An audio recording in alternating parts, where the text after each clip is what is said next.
What's up, my friend? My name is André. Today I'll be reacting to why the US military is preparing for war with China. But before I go into that, can I ask you for one thing? If you can leave a like on this video, thank you so much for that. This is the best way to show support. If you can subscribe, oh man, in that case, forget about it. You make my day. Have that in consideration. Now, link for the original video in my description. You guys end up recommending this one quite a lot, so let's play it. By the way, even before we go into the video, already one pause, I know, but this tension between China and Taiwan, I feel like I've been going for a long time already. Do you really believe this will happen, that China will invade Taiwan? Or do you guys think this event, because I feel like China may be afraid of America. I could be wrong on this. So let's do a quick poll on chat/comments. Put 1 if you believe China will eventually, let's say in the next 5 years, will invade Taiwan. Put 2 if you don't think that will happen. There's a small volcanic island off the southern coast of Japan called Mageshima. Nobody lives here. But here's footage from January 2023 of construction workers arriving to this island. Their task is to build a couple of runways on the island and some storage facilities for ammunition. The Japanese government has been paying local fishermen to stay away from this island. That's because they're turning it into a military base. The island is... Japan? Because I believe Japan also wants to fight China, right? Being built by Japan, but one of its main purposes has to do with the United States. Okay, American so fighter there jets is a partnership. That makes a lot of sense. and aircraft carriers have had to do their drills and practices down here on this island. But now they're able to station at this island, moving them much closer to this ocean and to one country in particular. That's a big boy. Mageshima is just one of many islands that are being loaded up with military hardware, most of it coming from the United States. It's part of this chain of militarized islands, an effort of defense or aggression, depending on how you So basically America is building the Great Wall. That makes a lot of sense. look at it. It's a line that centers on Taiwan. And it's what one official was referring to when they said that 2023 is likely to stand as the most transformative year in US force posture in this region in a generation. This line is a symbol of the rising tensions between global superpowers. And I want to show you why this is happening now and what it means for the future of this conflict. Okay, let's see it. Unlike anything the U.S. Navy has done since World War II. Tensions are rising in one of the most hotly contested regions on the planet, the South China Sea.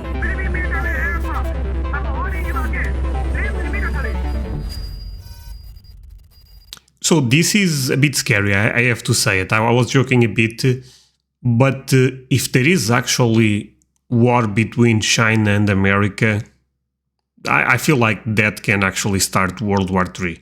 Some people believe that World War III is already starting with Israel, Ukraine, all the wars going around. But I feel like this is the one that can actually start things, because China is also quite strong. Of course, I know America is ahead of them, but it will still be a crazy war if that happens, I have a feeling. Here we go. Okay, so this document from the US Department of Defense. This document is called the National Defense Strategy of the United States of America, which also includes the Nuclear Posture Review and Missile Defense Review. It's basically a report that they release every 4 years that gives us an understanding of what the US military is up to, what they care about.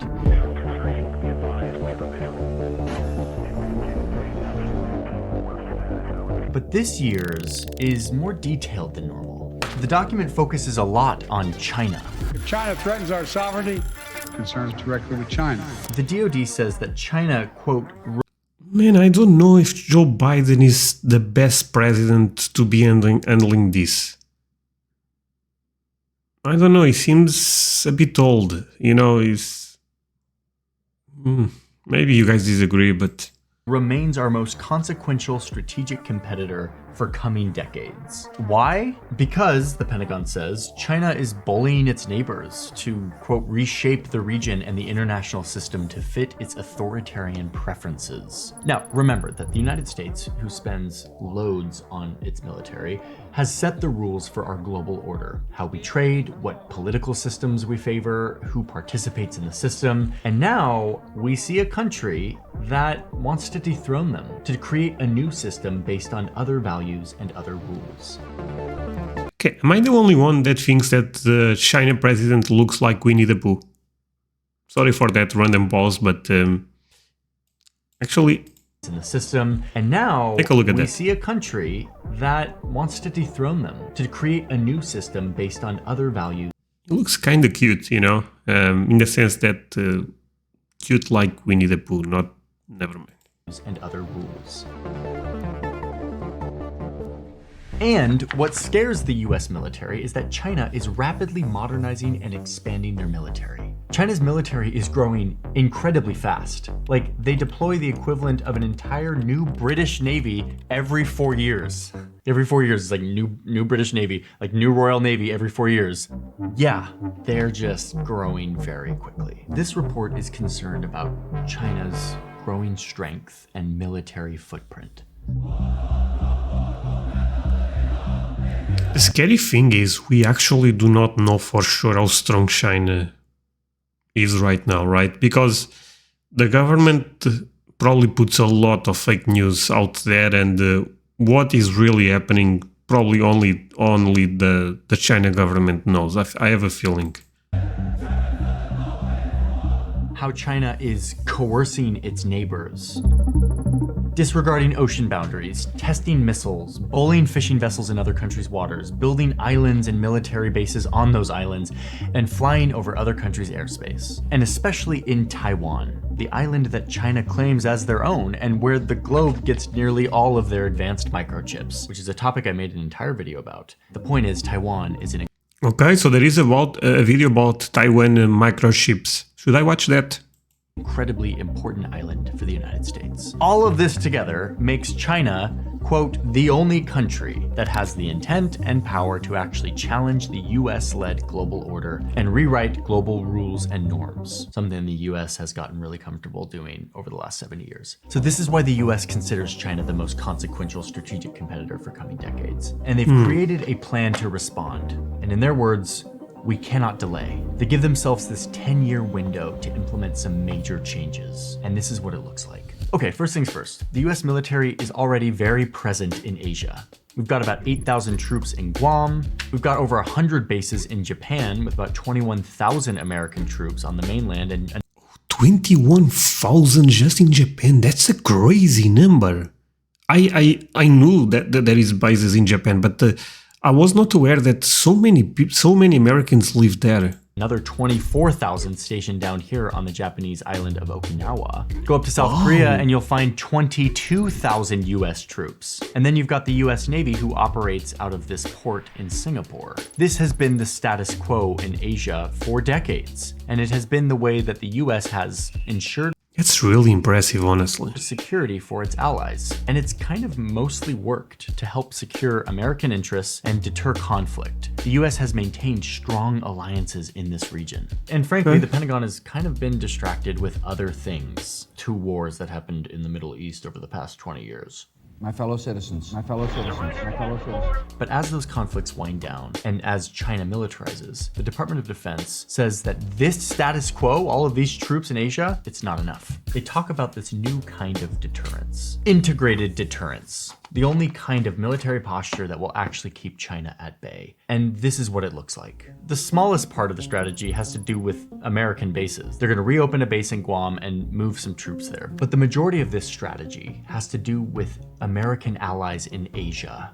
Allies that are in lockstep with the US's goal to deter and contain China. The Pentagon calls partnering with its allies the center of gravity for this strategy. So let's start with Japan, one of the US's closest allies in the region. Japan is a country that is deeply concerned about a more powerful China, with its massive navy and its ambitions to control Taiwan. And it's very easy. Yeah, I was aware of this. Japan really does not like a lot of China politics, I feel like. And if they invade Taiwan, Japan will be one of the countries that will have to fight for Taiwan, right? Man, but China is so big. I know that does not mean anything, but when we look at Japan...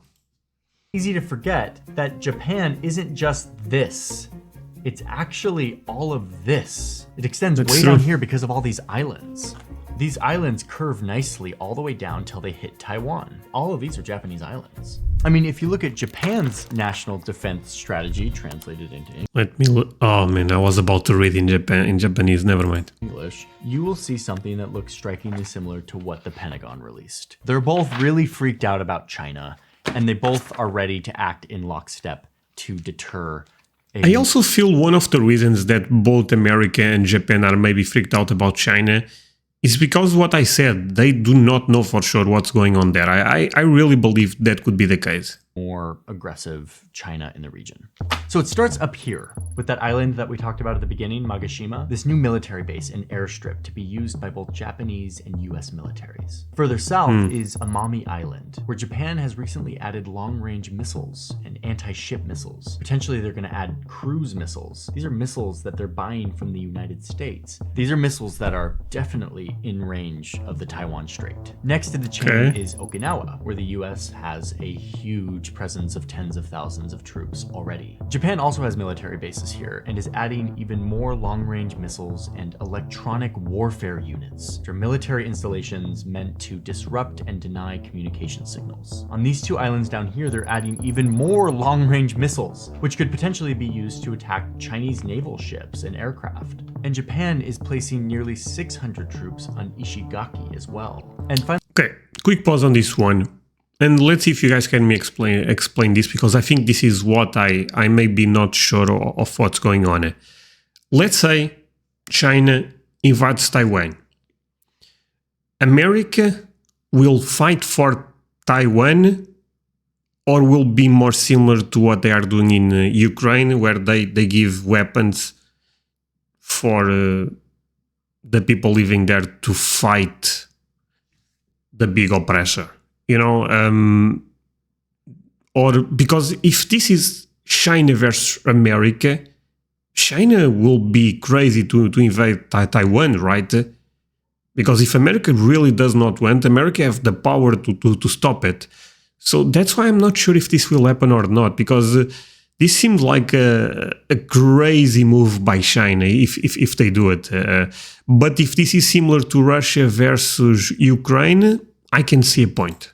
Finally, you've got this last militarized island in the chain, Yonaguni. It's the closest island to Taiwan. And here Japan is adding more of those electronic warfare units, which are used to jam communication signals or to listen in on their communications. You know, they're right next to China. Japan is also positioning more troops here. So this is the first part of our chain. And when paired with training that Japan and US troops are doing to simulate island and amphibious warfare, it sends a really strong signal to China that Japan is ready to respond if needed. This line also serves as like a physical barrier that any Chinese ship or submarine would have to pass through in order to access the Pacific Ocean. It's a line that Japan can easily control and monitor. And it also builds a wall of missiles. Any calculus that China is making on whether or not to invade Taiwan or to do anything in the region will have to now factor in this wall of missiles ready to roll. Overall, this increased military presence on this chain of islands gives Japan, and by extension the United States, the ability to monitor communications and troop movements of China, preparing them to act quickly. And it also gives them the ability to pre-position troops and supplies throughout the region, which is a major logistical advantage. But all of this comes with a massive price tag. So Japan, which is formerly a pacifist nation without like a huge military, is actually planning to double their defense spending. They're spending way more on buying weapons than they ever have before.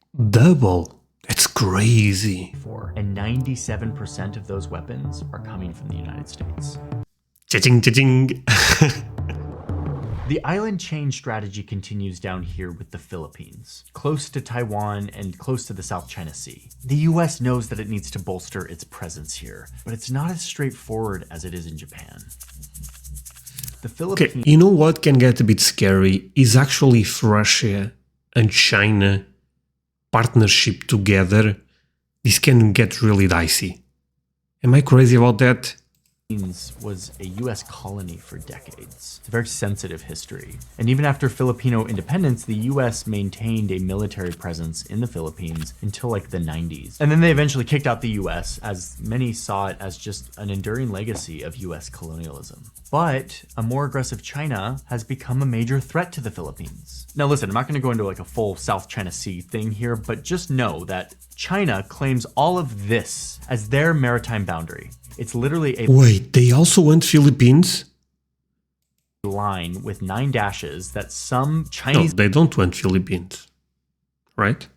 ...official in 1948 drew by hand on a map. This line blasts through the boundaries that the rest of the world recognizes as the Filipino territorial waters. So there's a conflict in the ocean. And now, on a daily basis, Filipino fishing vessels are harassed by Chinese military vessels, who threaten them if they don't leave their waters. In 2022, China put a temporary stop to all fishing in the South China Sea, denying the Philippines' ability to fish in the West Philippine Sea, which is rightfully their waters. But it's crazy. And no one does nothing about that?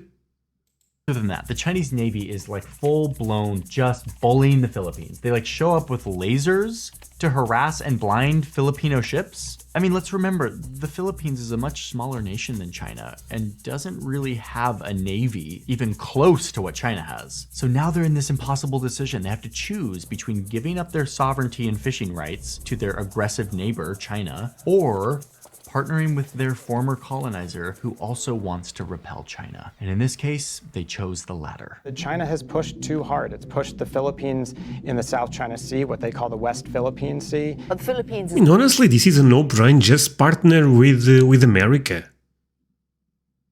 This is easy one for me. Planning to boost its military presence in the disputed South China Sea. It started in 2014 when they allowed the US back in for the first time in 22 years. The US presence will technically be in bases that are owned by the Philippines, but the US can have troops, build barracks, and other military installations, and can have pre-positioned supplies there as well. It's basically like the US has bases there, but it's like, shh, it's actually the Philippines. And as part of all of this that we've been talking about, in late 2022, they expanded their agreement, giving the US military access to 4 more bases, bringing the total number of bases on the Philippines up to 9. And look where they selected to put them, here in the north of the country, strategically close to Taiwan, and helping fill their gap in their island chain that they're creating. This now allows US to have... Okay, so this actually makes me believe that China maybe will invade Taiwan. Otherwise, America would not be putting all of these resources together.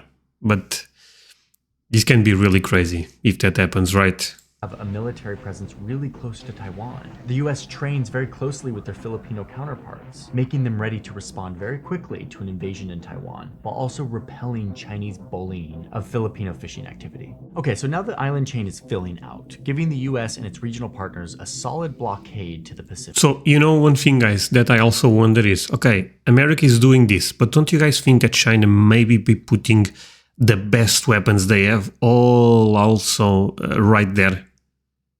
You know what I mean? So, and but probably, I mean, maybe there is some spies in China that are giving this information out to America. And it continues all the way down around the South China Sea because of the US presence in Singapore. This is a very united front, but it doesn't stop here. Okay, one quick pause. This video, amazing so far. I'm enjoying this one quite a lot. Amazing edit. I think the guy explains himself very well. Not the first time I react to one of his videos, but if you guys really enjoy me reacting to his videos, feel free to leave a like, because that way I will know if I should watch a couple of more. You guys decide basically where this channel goes. But yeah, I'm enjoying this one quite a lot. Last part of the strategy is potentially the most significant, and it has to do with Australia, a country that is also alarmed by China's rise in the region. So there's this military pact between the US, the UK, and Australia. It's called AUKUS. What it means is that these three countries will work together to create a unified submarine force that will patrol the Pacific. First, what it means is that the US is giving nuclear submarine technology, its most powerful and advanced weapon, freely to Australia. Here are the designs. Free. There is something going on this one, I have a feeling. To our most powerful weapons. Take them for no chance. And then the US and UK will base submarines out of this port here in Australia. It's called Perth. Australian sailors will ride alongside US and UK sailors during submarine deployments. They will learn together, they will work together, they will share classified intelligence. What this means is that there will be a significantly larger number of submarines patrolling these waters. And remember, these are nuclear-powered submarines, which we made a whole video on as well. These things can be underwater. Man, actually I want to learn more about submarines. Maybe I should watch that video. Tell me in the comments.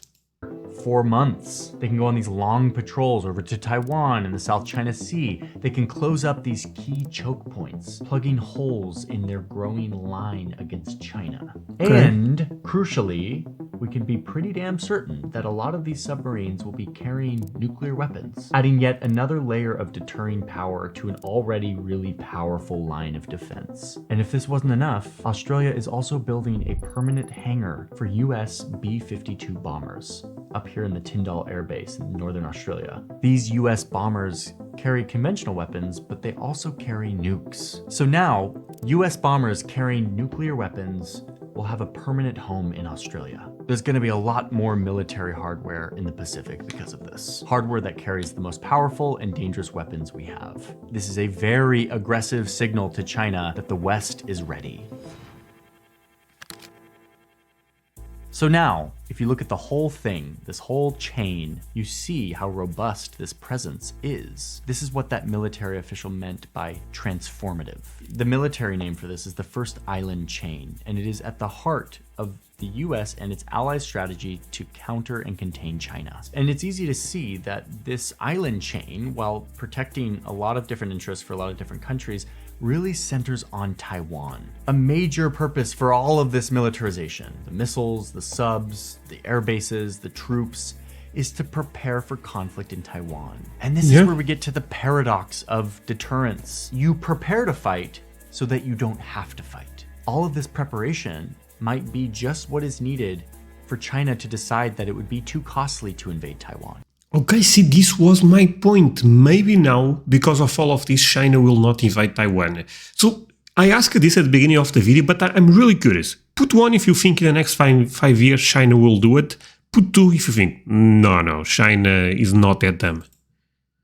But the other side of that paradox is that all of this looks an awful lot like overt escalation in a conflict. If you're China, this chain of islands is clearly your enemy trying to box you in, to monitor your every move. A superpower from the other side of the world flooding your region with more military hardware to stop your influence. It would be impossible for this plan to not contribute to a rising of tensions between the two superpowers. All this as the U.S. prepares for a potential conflict with China. How close are we to all-out conflict between the world's 2 largest superpowers? 继续沿着错误的道路狂飙下去，再多的护栏也挡不住脱轨翻车，陷入对抗冲突。 Chinese President Xi Jinping has already called this a policy of encirclement and suppression. And let's be honest, he's right. Whether you like it or not, this is containment. I mean, he's right, but they also do not have the right to invade Taiwan. So yeah, he's right, and what? Old school Cold War style containment. It's hard not to see it when you look at this map. And but isn't better to have another Cold War than actually having another World War? I'm not getting his point here. The Chinese foreign minister said that it would literally be I still think this video is amazing, by the way. impossible for China to not fight back, to take a move that retaliates against this move. Which means that if the US and its allies aren't careful with all of this, it may send a signal to China that now is the time to invade Taiwan, before all of this plan can fully be implemented. In that sense, this strategy could provoke the very conflict that it is trying to deter. Wait, but now could be the perfect time if you really think about it. Because America is helping Ukraine and I believe is helping Israel. But China is not doing so. You know, I'm not sure. This is where the comment section can actually shine, you know, my friends. Leave a comment, explain me your thoughts, because I think you, being American, I have people from other nations watching my channel, but mostly are from America. You guys may have some information that could add a lot to this conversation, so feel free to leave a comment, because I normally take a look at all the comments and yeah, I want to learn more. That's it. Honestly, great video. His last point, I was not sure of what he implied there, but Hey everyone, thanks for watching today's video. Thanks again to Copilot for sponsoring the video. Link in my description if you want to get started 14 days for free.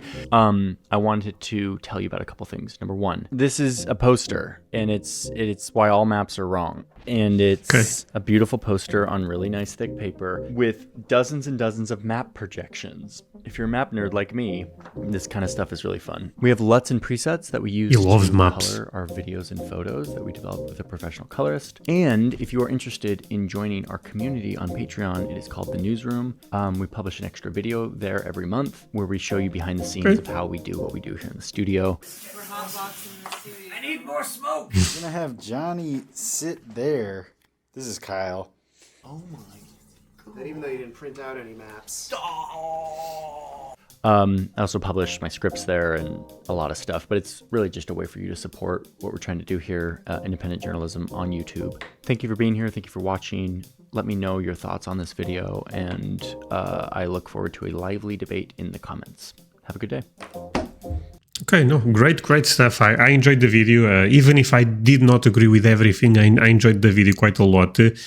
And yeah, I would love also to know your opinion on this situation. I end up asking, vote 1 if you think China will invade Taiwan, or vote 2 if you think that will not happen, at least in the next 5 years. But yeah, let's create some debate in the comments, because this is a very important topic nowadays. My friends, do not forget to leave a like, do not forget to subscribe, to leave a comment, all the good stuff. See you guys next time. Bye.